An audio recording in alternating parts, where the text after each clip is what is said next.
ಈಗ ಮಗ ನೋಡಿ, ಆವಾಗಲೇ ಬೇರೆ ಬೇರೆ ಲೆಕ್ಕಗಳನ್ನು ಮಾಡಿದಿರಿ, ಈ ಸಂಖ್ಯೆಗಳನ್ನು ಬಳಸ್ಕೊಂಡು ಈ ಬೋರ್ಡನ್ನು ಬಳಸ್ಕೊಂಡು ಮಾಡಿದಿರಿ ಅಲ್ವಾ. ಈಗ ಈ ಸಂದರ್ಭದಲ್ಲಿ ಯಾವ ಲೆಕ್ಕ ಮಾಡ್ತೀವಿ? ಕಳೆಯುವ ಲೆಕ್ಕ. ಕಳೆಯುವ ಲೆಕ್ಕ ಅಂತ ಹೆಂಗೆ ಗೊತ್ತಾಗುತ್ತೆ? ಇಲ್ಲಿ ಮೈನಸ್ ಚಿಹ್ನೆ ಇದೆ. ಮೈನಸ್ ಇದ್ರೆ ಕಳೆಯೋದಂತ. Very good. ಈಗ ಕಳೆಯೋದಕ್ಕೆ ಇನ್ನೊಂದು ಹೆಸರು ಇದೆಯಾ? ಹೌದು ಸರ್, ಹೇಳಬಹುದು. ವ್ಯವಕಲನ. Very good. ಮಾಡಿ ಮಾಡಿ ಹೇಗೆ ಮಾಡ್ತೀವಿ? 1 2 3 4 5 6 7 8 9. 9ರಲ್ಲಿ 4 ಕಳೆಯಬೇಕು. 1 2 3 4. ಕಳೆದ ನಂತರ ಉಳಿದವು 1 2 3 4 5. 5 ಇಲ್ಲಿ ಹಾಕಬೇಕು. ಒಟ್ಟು 5 ಬಂದಿತ್ತು. ಚೆನ್ನಾಗಿ ಮಾಡಿದ್ಯಾ. ಈಗ ಇದೇ ಥರನೇ 2 ಸಂಖ್ಯೆಗಳನ್ನು ಇಟ್ಕೊಂಡು ಮಾಡ್ಬೋದಾ? ಎಸ್ ಸರ್, ಮಾಡೋಣ.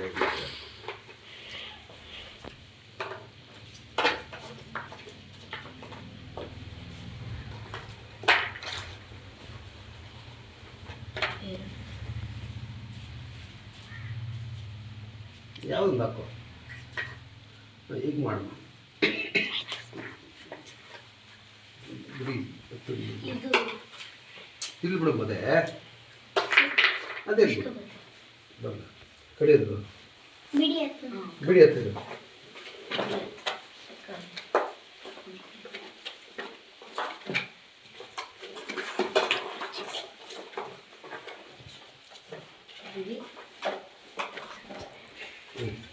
ಈಗ ಮಾಡ್ಬೋದು. ಸರ್, 1 2 3 4. 4ರಲ್ಲಿ 1 ಕಳೆಯಬೇಕು.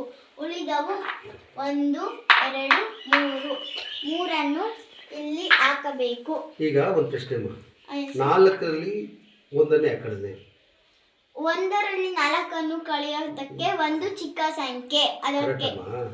ಈಗ 4ರಲ್ಲೇ ಯಾಕೆ ಕಳಿಬೇಕು? 9ರಲ್ಲಿ 4 1 ಕಳಿಲ್ವಾ? ಯಾಕೆ ಅದು 10ನೇ ಸ್ಥಾನ. Very good. ಈಗ ಬಿಡಿ ಸ್ಥಾನದಲ್ಲಿರೋದನ್ನ ಬಿಡಿ ಸ್ಥಾನದಲ್ಲಿ ಕಳಿಬೇಕಲ್ವಾ? ಹೌದು ಸರ್. ಕರೆಕ್ಟ್ ಮಾಡಿದ್ದೀವಿ. 1 2 3 4 5 6 7 8 9. 9ರಲ್ಲಿ 3 ಕಳೆಯಬೇಕು. 1 2 3. ಕಳೆದ ನಂತರ ಉಳಿದವು 1 2 3 4 5 6. 6 ಇಲ್ಲಿ ಹಾಕಬೇಕು.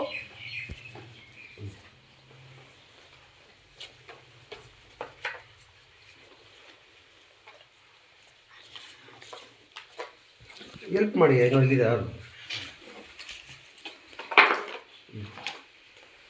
ಒಟ್ಟು 63. ಕರೆಕ್ಟಾಗಿ ಮಾಡಿದ್ದೀಮ್ಮ. ಈಗ ಅಂದರೆ 94ರಲ್ಲಿ 31 ಕಳೆದಾಗ ಉತ್ತರ ಎಷ್ಟು ಬಂತು? 63. ಕರೆಕ್ಟಾಗಿ ಮಾಡಿದ್ಯಾ. Very good.